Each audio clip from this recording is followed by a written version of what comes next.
Hello students, how are you बेटा? Good morning. और कैसे हो सब? आज पता है ना यास्मीन मैम का लेक्चर्स है and today I am going to teach you grammar. In grammar in which topic? Figure of speech. In my previous lecture I taught you 10 figure of speech, right? But today I introduce a new 5. Okay? First हम revise करेंगे कि हमने कौन सी 10 आपको सिखाई थी, right? से this आपको पता है ना, simile, metaphor, personifications, alliterations, repetitions, litotes, onomatopoeia, hyperbole, exclamations and interrogations. Yes, you are right. Now today I introduce next 5. Which one? Oxymoron, metonymy, anastrophe, pun and synecdoche. अभी आप बोलोगे ये मैम क्या बोल रहे हैं? ये आपको पता है ना बेटा कि टोटल 26 फिगर स्पीच है। अब जब 10th में जाओगे तो ये 26 ही आएगी। इवन के 11th 12th ऑल्सो 26 ही फिगर स्पीच है। In my previous lecture I taught you 10 and today I am going to teach you 5। Okay, चलो स्टार्ट करते हैं। ऑक्सीमोरन। ये ऑक्सीमोरन क्या है समझ लो बेटा। A phrase that combines two words that seems to be opposite of each other. That means क्या? One, देखो शॉर्टकट से याद रखो, one person two qualities.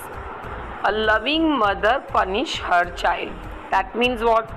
कि मदर लविंग भी है और चाइल्ड को पनिशमेंट दे रही है। That means one person two qualities.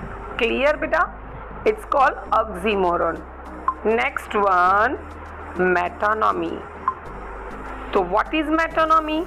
Metonymy means a proper noun can be changed. Means क्या हुआ? अभी मैम एक एग्जाम्पल आपको दे रहे हैं। This the pen stand for the written wood. चलो ये एग्जाम्पल अगर आपकी समझ में नहीं आ रहा है तो ma'am give you another example कि bench 4 students, chair 4 teachers.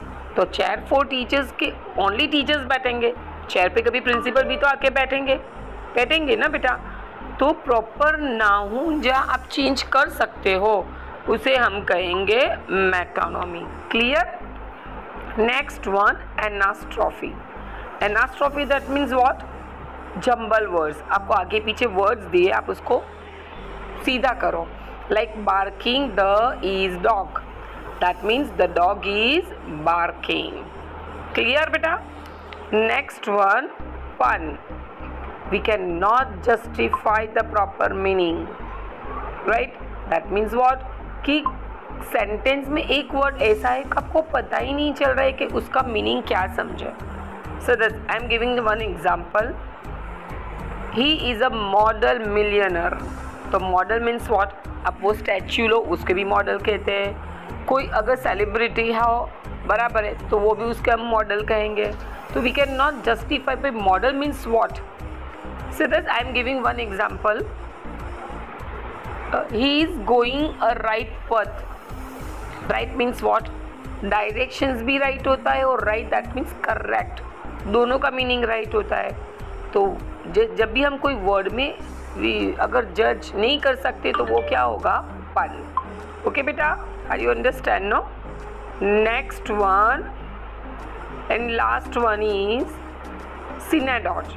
synecdoche के मतलब क्या हुआ बेटा? कि a small part present the whole thing. That means what? आपको पता है कि कोई छोटी सी चीज़ से हमें पूरी बॉडी पता चल जाए। समझ में आ रहा है आपको? पूरी बॉडी पता चल जाए दैट मीन्स कि अगर मैं टायर्ड हूँ तो मेरे फेस पे से पता चल जाए कि हाँ मेरी बॉडी पूरी टायर्ड है, राइट? दैट मीन्स अगर कोई कार का व्हील खराब है तो we can justify the proper कि पूरी कार की कंडीशंस कैसे होगी। आया समझ में बेटा आपको मैं क्या समझा रही हूँ? So is it clear the next 5? तो टोटल आपकी कितनी figure of speech I? Yes 15। समझ में आया? अगर कुछ भी डाउट हो जस्ट कॉल मी बेटा। Okay bye, thank you.